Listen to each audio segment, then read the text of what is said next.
A ver, les propongo hablar eh, de algo que ya es historia vieja. Sepan disculpar eso, yo sé que es historia vieja, pero lo vamos a retomar en función de darle una mirada eh, que intente ser un poco, o sea, no tan transitada hasta ahora. Me refiero al debate de anoche.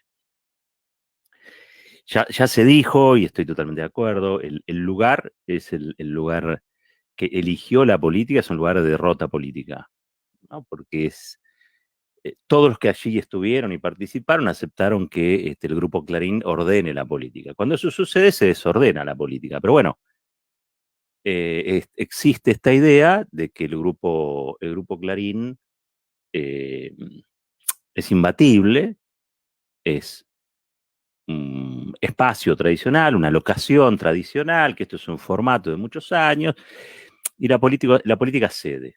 La política cede y va. No se da cuenta, a mi entender, lo que pierde. Cree que gana. No se da cuenta, a mi entender, lo que pierde. Pero bueno, esto ya está dicho, ya se comentó bastante.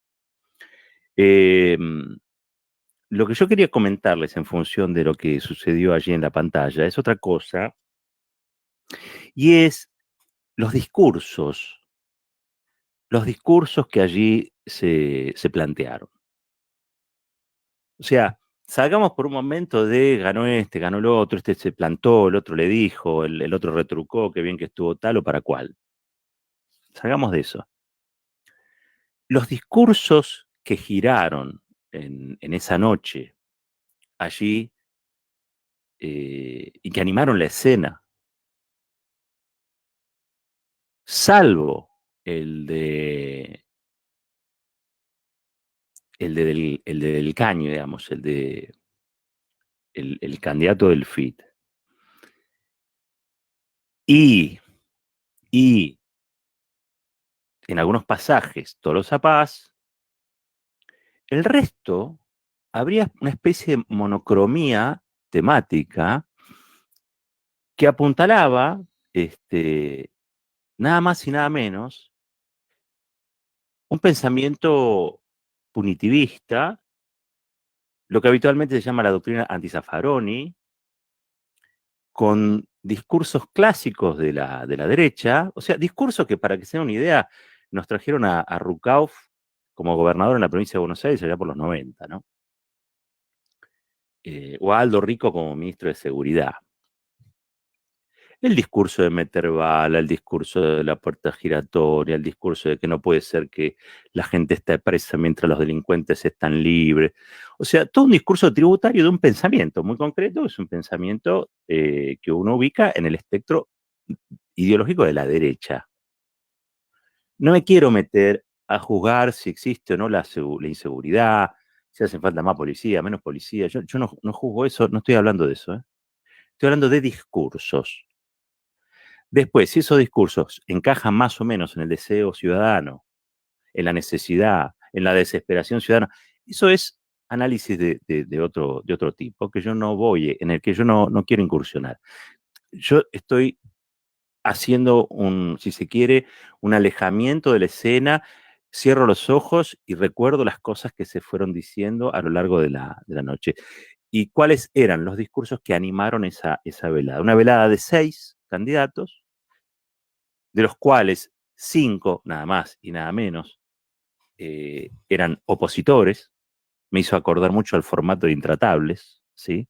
Al histórico formato de Intratables que inventaron allí en América, eh, donde lo tenían a Brancatelli, me acuerdo, como único representante del kirchnerismo o de la ideología kirchnerista, y el resto eran, turnémonos para pegarle al muñeco, digamos, ¿no? Todos los que estaban ahí, los que iban como invitados, todos eran peguenle a Brancatelli. Bueno, sin esos grados de violencia simbólica y discursiva, había ayer, por qué no decirlo, bueno, 5 opositores, 4 de derecha, uno de una supuesta izquierda, que es la izquierda trotskista, y Tolosa Paz. Tolosa Paz estuvo, ustedes saben, allí paradita, en un desempeño que tampoco yo quiero juzgar más allá de los discursos. Yo estoy analizando las cosas que se dijeron, eh, qué cosas quedaron habilitadas en la pantalla, ¿sí? Y qué cosas no se dijeron.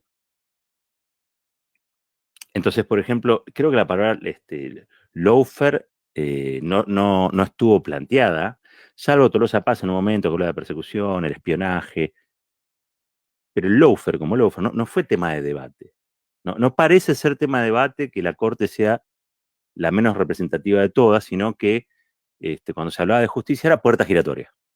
O sea, también un pensamiento que es tributario de la derecha. Insisto, no estoy planteando que eso no exista, estoy diciendo que es un pensamiento que generalmente uno puede ubicar en el espectro de de la derecha habitualmente. Por eso digo, son los discursos que nos trajeron en su momento a Rucauf como gobernador y tantas otras cosas, ¿no?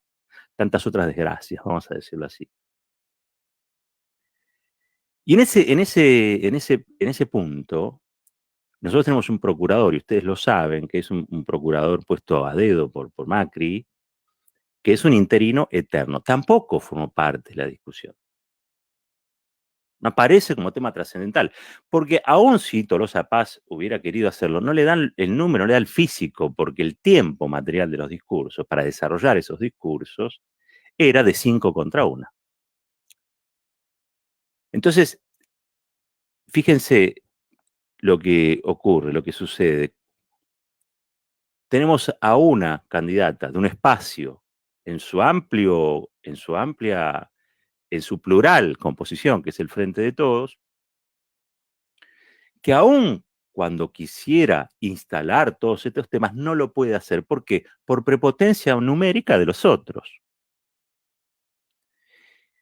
Y tenés 4 que te castigan por un lado y hay uno que te castiga también, pero por el otro, que sería del caño. El todo es lo mismo, digamos, ¿no? El todo es lo mismo del caño y después las distintas variantes de una derecha como Santilli, Esper, Houghton, y bueno, un randazo ya hasta ahora desconocido, desdibujado, pero bueno, también repitiendo las mismas cosas que podría llegar a decir Houghton. Creo que se llevaba bien con Houghton, había como una especie de sintonía ahí, ¿no? Entonces, uno se hace una pregunta frente a esto. Y la pregunta que se hace es, ¿para qué sirve una elección si no es para instalar los temas que uno espera que la ciudadanía discuta? Esto es un ida y vuelta, es como una relación dialéctica, ¿no? O sea, uno propone cierta agenda y la sociedad acomoda esa agenda con otros temas o con esos mismos temas, o les da más prioridad a uno que a otro. Bueno, eso se va armando, es un diálogo, al fin de cuentas, una campaña electoral es un diálogo. Ahora, fíjense qué limitado está la plataforma desde la cual uno puede instalar el discurso que uno podría decir es el discurso oficial o es el discurso del espacio nacional y popular. Ese discurso nacional y popular que hoy gobierna el país, que gobierna la mayor provincia argentina y tantas otras provincias, y que es, más allá del resultado de la PASO, institucionalmente, incluso la bancada mayoritaria, tanto en el Senado como es la primera minoría en diputados, ese discurso es 1 contra 5. Esa es la operación. Y acá quería llegar. Esa es la operación. Para minimizar ese discurso, para convertirlo en un discurso pequeño, para jibarizarlo, para llevarlo a ser un discurso más entre 6 y apocado, sucede esto. Y eso se da y es posible porque todos los que allí están, algunos con algarabía, aceptan este formato. Ahora, aceptar este formato es aceptar una derrota discursiva, porque ahí no se va a lucir, nadie se puede ir a lucir, porque si alguien a mí me dice, che, Leandro Santoro o Victoria Tolosa Paz no se saben manejar en los medios, yo le digo que son 2 tipos brillantes, 2 personas brillantes, perdón, ella y él. son brillantes en el manejo mediático. Entienden la lógica televisiva, contestan rápido, son rápidos para pensar, se plantan, no tienen miedo, no se achican, estudian. O sea, si uno quisiera pedirle a un candidato que tuviera determinados atributos para pararse frente a una pantalla, tanto Victoria Tolosa Paz como, por ejemplo, Leandro Santoro, los tienen. Todos esos atributos los tienen. Ahora, vos podés saber muchísimo, podés tener todas esas capacidades y todos esos talentos, pero si te agarran 5 contra vos, no tenés opción. Por más que puedas dar en algún momento alguna pelea, puedas lucirte con alguna finta, tarde o temprano se impone la prepotencia del número, como ocurre con el tiempo. Siempre vas a perder, siempre vas a tener menos tiempo para decir vos que el resto. Claro, alguien mira, bueno, pero son todos los candidatos. Entonces, uno va en situación de paridad y en situación de igualdad. Y la pregunta es, ¿y por qué se va en situación de paridad e igualdad si no son ni pares ni iguales? Porque, en todo caso, para eso está la ley electoral. Ustedes saben, ¿no? Los segundos, los minutos, las cosas que se dan en materia de campaña electoral tienen que ver con cierta representación proporcional, si se quiere. Y la verdad es que aún si fuera igualitaria en esos formatos, en esos spots, bueno, se entiende, qué sé yo, está difícil hacerlo de otro modo, pero esto es un formato concebido para esto. El formato televisivo de TN, de Grupo Clarín, es un formato concebido para esto, donde quizá tendrían que estar o hacer un debate, si se quiere, yo propongo, los dos más votados, un debate de las segundas y terceras fuerzas. Alguien me dirá, pero eso es antidemocrático. Bueno, más antidemocrático es hacer esto que se hace. Donde, insisto, hay un discurso que aparece solapado por la cantidad de los otros frente a ese discurso, es uno.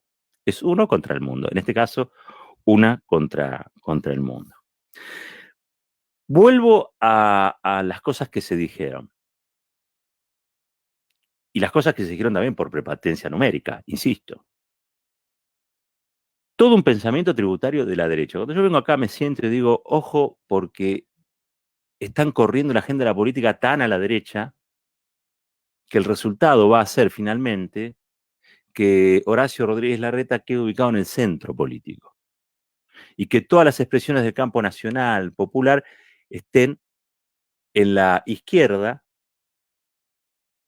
en el extremo repudiable, vamos a decirlo así, por historia, el extremo repudiable. Tengamos cuidado con esas cosas. ¿Por qué? Porque correr la escena política a la derecha, que esta es una decisión de las corporaciones, no es una decisión de la gente. Hoy hablaba con un consultor, al que yo estimo mucho, y me decía, bueno, pues estas son las principales preocupaciones de la gente, ¿no? Y entonces me planteaba la inseguridad y la economía. Dice, la salud, todo eso viene muy por atrás. Lo de la economía lo compro completamente. Lo de la inseguridad, entiendo que sí, que en el primer cordón, segundo cordón, tercer cordón del conurbano puede ser. Si es en 25 de mayo, en Tapalqué, no sé qué, seguramente no tendría que ser. Y si forma parte de la primera opción, habría que ver cómo es que llegó a ese lugar en el podio, porque son ciudades, pueblos que quizá tienen otro tipo de problemas, qué sé yo, otro tipo de cosas, tendido la cloaca. Yo lo que creo que bajo el concepto de inseguridad entran muchas cosas, no solamente el delito a mano armada, el atentado a la propiedad, a las personas, el robo del celular, el hurto de la bicicleta, entra toda una cantidad de cosas. Creo que también entra la inseguridad, pero la inseguridad entendida como falta de orden, el desorden, el no saber si al otro día vas a poder, no puedes estar seguro con lo que va a pasar con vos el día siguiente, pero es inseguridad de todo tipo, alimentaria, es inseguridad laboral, es inseguridad educativa, es inseguridad de todo tipo, no es solamente la inseguridad delictual. Creo que el concepto de inseguridad es mucho más amplio que el delito. No estoy negando el delito. ni estoy negando que sucedan barbaridades y atrocidades, porque ¿saben qué? Suceden. Y mucho menos negar algo que, donde las principales víctimas generalmente son los sectores populares, porque están expuestos a un tipo de delito que en muchos casos se explica por situaciones sociales y en otros casos se explica por niveles de violencia que la sociedad ha asumido con las que convive. Y que la mayoría de la gente dice, no, pero son estos los que hacen todo. Miren, hay que fijarse en qué sociedad estamos parados. Una sociedad que tiene los niveles estructurales de desigualdad que tiene la República Argentina es una sociedad violenta, donde si te van a robar no te van a pedir permiso. Todo eso, de todos modos, configura un imaginario que parece que fuera el único imaginario. Y yo creo que si esta fue una sociedad con pleno empleo, con salarios realmente importantes que permitan vivir, llegar a fin de mes, soñar, comprar una casita, una sociedad más ordenada desde el punto de vista de cuáles son sus prioridades, probablemente la inseguridad bajaría, ¿sí?, en lo que sería la inquietud ciudadana. Ahora, bajaría aún teniendo niveles importantes de robo, bajaría, porque en el orden se aísla más rápido la violencia. En el desorden, obviamente, hacen su negocio, si se quiere, aquellos que utilizan la violencia para dañar, para robar, para asaltar, bueno, ustedes sabrán, yo no tengo un pensamiento muy progresista en ese punto, no es que a mí me parece que todo esto se explica, no, yo no digo eso, no digo ni que se explique ni que se justifique, no me gusta decirlo, por respeto a todos los laburantes que venían con su bolsito, los tiraron abajo un tren, no, a mí esas cosas no me gustan, y me parece que son repudiables, ¿sí? Ahora insisto, no puede ser ese el único debate que alimente la discusión política en una campaña electoral, porque creo que hay otros problemas. Y creo que esos problemas están vinculados a la incertidumbre de no tener trabajo, la incertidumbre de no llegar a fin de mes, el desorden en el que nos ha puesto primero el macrismo y luego la propia pandemia. Si los pibes aprendieron, no aprendieron, la escuela, ¿qué pasó? O sea, estamos viviendo en un desorden descomunal que va a llevar un tiempo organizar, reordenar. Pero esto no estaba discutido de ese modo. ¿Saben lo que escuché yo ayer? Penas más graves, más policía. ¿Qué te va a solucionar la policía de los problemas esenciales que vos hoy tenés? Sinceramente, sinceramente. Está bien, alguien me dirá, bueno, pero por mi casa no pasa el patrullero ni una vez por año, y entonces se juntan en la esquina, y entonces la droga. Miren, es muy difícil pensar que la droga, el narco, lo que sucede en Rosario, está vinculado con la destrucción del aparato productivo. No, claro que no. Por supuesto, hasta tanto se reactive todo el aparato productivo y la gente. Obvio que tiene que poner policía. Pero discutamos por qué destruimos el aparato productivo. Ese discurso no estuvo. No estuvo el discurso antiliberal, el discurso contra el neoliberalismo y sus consecuencias. No estuvo, no apareció, no le interesa a Clarín, plataforma comunicacional de la Asociación Empresaria Argentina, que sacó un comunicado avalando los precios libres contra el salario que no alcanza. No les interesa que discutamos estas cosas. Les interesa que discutamos cómo traemos de vuelta a Rucauf. En formato, ¿saben qué? De cualquier tipo, porque en vez de Rucauf vendrá o como Santilli, o como Spert, o como Bernie, qué sé yo. Eso es lo que está pretendiendo buena parte de las corporaciones que ante sociedades lastimadas, y la nuestra es una sociedad lastimada, bueno, propone un orden ficticio. ¿Cuál es el orden ficticio? El de meter bala, el de meter palo. No es muy edificante, pero sobre todo no es muy eficiente. ¿Qué cosa solucionó Rucauf con el meter bala? ¿De cuántas cosas nos salvó Aldo Rico cuando fue ministro de Seguridad? ¿Cuántas represiones, vamos a decirlo así, cuántas represiones de las que hizo Patricia Bullrich mejoraron a la sociedad argentina? ¿Dónde están las soluciones mágicas que proponen en estos debates? ¿En serio creen que la gente es tonta? Bueno, pareciera que sí, eso es lo que le proponen. En realidad, lo que tratan es de atontarla. Tratan de atontar a la gente. Claro, uno a mí me pregunta, y yo vivo de esto, yo vivo de la comunicación, yo le presto atención, realmente escucho, trato de interpretar lo que se dice, lo que no, si está más peinado, menos peinado, si dice rápido, la verdad es que eso quizás no le presto demasiada atención, pero sí a los discursos, porque los discursos preceden a la acción. Entonces lo que yo vi es a diversos candidatos de la política con un grado de coincidencias enorme en lo que tenían que decir. ¿Producto de qué? De los focus group, de las encuestas, de los insumos, que para todos son los mismos. Las encuestadoras trabajan para todos y a todos le dicen lo mismo. La gente está con la economía y el tema de la inseguridad. Son las dos preocupaciones. Entonces hay que proponerle cosas así. Pero también es cierto que la mayoría de la gente interpreta esas propuestas en función de una experiencia. Y allí había varios que son parte del problema y no de la solución. Eso también lo interpreta la gente. Eso también lo interpreta la gente. Por último, yo abogo, faltan algunos días hasta el 14 de noviembre, yo abogo porque haya un verdadero debate en serio, desde la televisión pública, desde el canal de la ciudad, desde una universidad, desde instituciones que sean más serias que TN, más serias que Clarín, para que por una vez ofrezcamos un debate, una propuesta, plataforma, no sé si plataformas al estilo de antes, pero sí un debate en serio, un debate rico, un debate profundo. La palabra endeudamiento, ayer la única que habló de endeudamiento fue Tolosa Paz, en ese esquema de 1 contra 5. Ni Esper, ni Cynthia Houghton, ni Santilli, creo que Nicolás del Caño pudo haber dicho algo. Pudo haber dicho, a ver, no lo tengo tan presente. Pero seguramente no lo pusieron como tema fundamental. En un momento alguien habló de la corrupción y otro habló de no sé qué, no sé cuánto. Miren, la corrupción es una práctica a la que hay que combatir.